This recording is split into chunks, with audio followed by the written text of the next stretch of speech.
کہ ہم بڑے نقصان سے بچ گئے ہیں۔ مقامی صحافی یہ بتا رہے ہیں کہ صورتحال جتنی خراب ہے اتنی رپورٹ کرنے کی اجازت یہ میرے ساتھ ایک چینل میں کام کرنے والے صحافی نے مجھے خود بتایا، میں آپ کو حلفاً بتا رہا ہوں۔ لیکن عطا تارڑ صاحب کہتے ہیں کہ ہم بڑے نقصان سے اللہ کا شکر ہے کہ بچ گئے ہیں۔ حالات یہ ہیں کہ شہداء کی نماز جنازہ کے موقع پر محسن نقوی صاحب اور سرفراز بگٹی صاحب ہمیں نظر آئے۔ آپ دیدہ جو جاں بحق ہونے والے ہیں ان کے لواحقین کو گلے لگایا، کندھے پر تھپکی دی، آواز میں سسکیاں محسوس کی جا سکتی تھیں، درد محسوس کیا جا سکتا تھا، باقاعدہ نمناک تھے اور کہہ رہے تھے کہ پاکستان زندہ باد، ہم آپ کے ساتھ کھڑے ہیں، ریزالو کا مظاہرہ کر رہے تھے زبردست۔ بات یہ ہے کہ اس تمام تر صورتحال کا ادراک کتنا تھا؟ یہ تمام حکام یہ بتا رہے تھے کہ حالات بلوچستان کے انڈر کنٹرول ہیں۔ ہمیں بلوچستان کے حالات کبھی انڈر کنٹرول نظر نہیں آئے۔ بلوچستان میں حملے ہوئے، بلوچستان میں کانوں پر حملے ہوئے، مزدوروں پر حملے ہوئے، ایران جانے والے زائرین پر حملے ہوئے۔ اس کے بعد بلوچستان میں مختلف شہروں سے نکل کر دوسرے صوبوں میں آنے والے شہروں کے لیے جو ٹرانسپورٹ ہے اس ٹرانسپورٹ پر بھی حملے ہوئے، اور یہ کبھی بھی سلسلہ رکا نہیں ہے۔ سیکیورٹی فورسز پر وہاں مسلسل حملے ہوتے رہتے ہیں، پبلک ٹرانسپورٹ پر حملے ہوتے ہیں، ابھی جعفر ایکسپریس پر حملہ ہوا تھا۔ ان تمام تر حملوں کے بعد اتنی بڑی تعداد میں حملے ہو جانا اور ہمارا یہ کہنا کہ صورتحال کنٹرول میں ہے۔ D G S P R صاحب نے بھی بتایا تھا کہ بلوچستان میں زبردست ریزلٹس مل رہے ہیں، جو نئی حکمت عملی اختیار کی گئی ہے اس حکمت عملی کا یہ نتیجہ ہے۔ آج وہی سیکیورٹی ذرائع یہ بتا رہے ہیں کہ بلوچستان میں جو کچھ ہوا ہے وہ کالعدم تحریک طالبان پاکستان کا BLA کا گٹھ جوڑ ہے۔ میں سیدھی بات کروں گا، ہمیں اپنی ریاست کے ساتھ کھڑا ہونا ہے۔ آپ کا تعلق اور آپ کی سپورٹ پاکستان تحریک انصاف سے ہو تو آپ اس بارے میں تھوڑا سا محتاط رویہ اختیار کرتے ہیں، نہیں کرنا چاہیے۔ کھڑا ہونا ہے ریاست کے ساتھ، کھڑا ہونا ہے حکومت پاکستان کے ساتھ۔ ریاست سے آپ کو اختلاف ہو سکتا ہے کہ وہاں جو بڑے ہیں وہ پاکستان تحریک انصاف کے لوگوں کے ساتھ بہت برا سلوک کر رہے ہیں۔ پاکستان تحریک انصاف کو رگڑا لگ رہا ہے، پہلے والوں کو بھی لگا تھا، ان کو بھی لگ رہا ہے۔ ان کو پہلے والوں سے میں یہ مانتا ہوں کہ بہت زیادہ لگ رہا ہے۔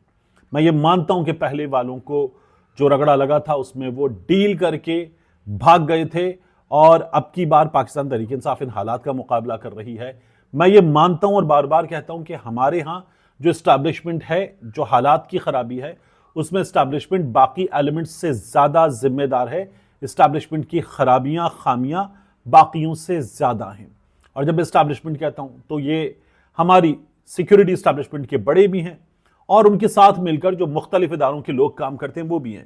تو حالات خراب ہیں، اکبر بگٹی اس سے پہلے سے حالات خراب ہیں، اور ان حالات کی خرابی کی ذمہ داری سب سے پہلے ہمارے سیکیورٹی کے اداروں پر عائد ہوتی ہے۔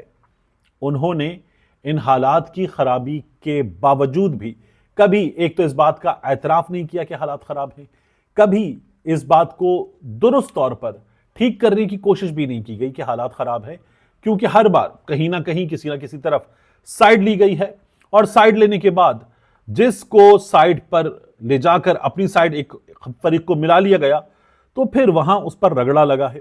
یہ ہمارے یہاں بار بار ہوا ہے۔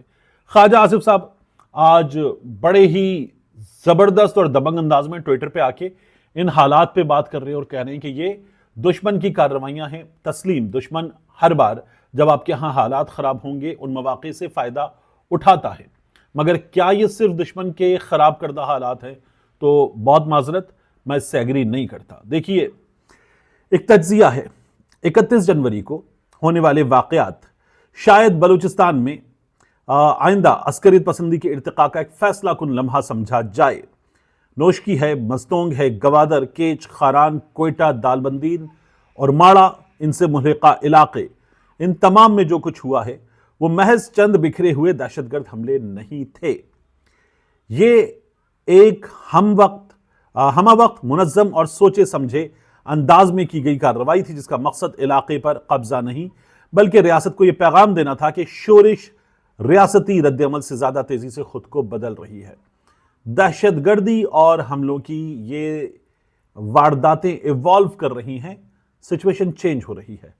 مسلح افراد نے پولیس کے تھانوں پر، سرکاری دفاتر پر، جیلوں پر دھاوا بولا ہے۔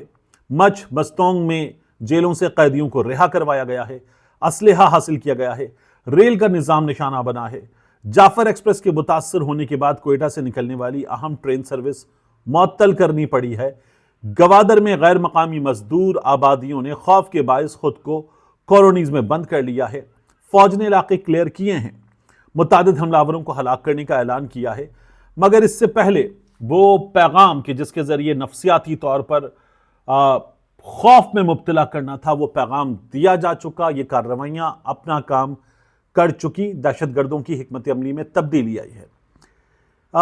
ایک ساتھ حملہ کیا اور پہلے ایک جگہ، دوسری جگہ، تیسری جگہ، اس کے بعد ایک ہی وقت میں کئی اضلاع کو نشانہ بنایا گیا۔ یہ حکمت عملی سیکیورٹی نظام کو مفلوج کرنے، ان کا پینک بٹن دبانے اور رد عمل کی صلاحیت کو پھیلا دینے کے لیے اختیار کی گئی۔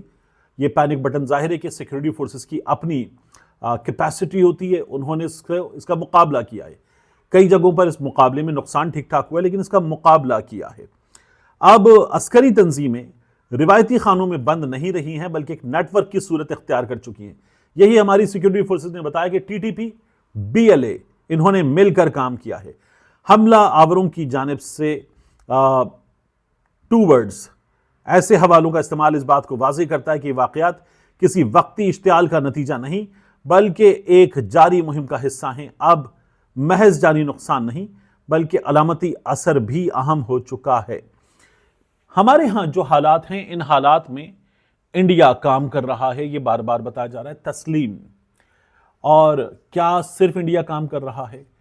میں اپنی 47 برس کی عمر دیکھوں اور میڈیا میں جب ہم آئے تو 2002 سے اب تک کا وقت، ان تمام چیزوں کو دیکھوں تو مجھے نظر کیا آتا ہے کہ بلوچستان کے حالات مسلسل خراب ہیں۔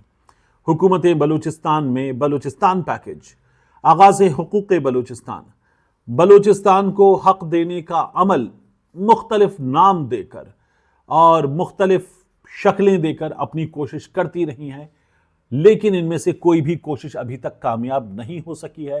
یہ ہماری ریاست کے لیے، ہماری موجودہ اور آنے والی ہر حکومت کے لیے سوچنے کا مقام ہے کہ ہم کیوں کسی بھی ایفرٹ میں اب تک کامیاب نہیں ہو سکے ہیں۔ یہ سوچا جائے گا تو شاید حالات ٹھیک کیے جا سکتے ہیں، لیکن اس کو سوچنے کے بجائے ہو کیا رہا ہے؟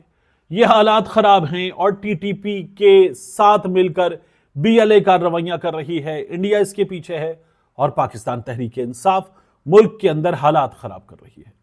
کیا پاکستان تحریک انصاف کے ساتھ جو کچھ ہو رہا ہے، عدالتوں تک ان کا ایکسس بند کر دیا گیا ہے اور انہیں شدید میڈیکل ایمرجنسی کی صورت میں بھی اس وقت access to justice, access to medical attention میسر نہیں ہے، ایون رپورٹس تک نہیں اویلیبل عدالت کے فیصلوں کے باوجود؟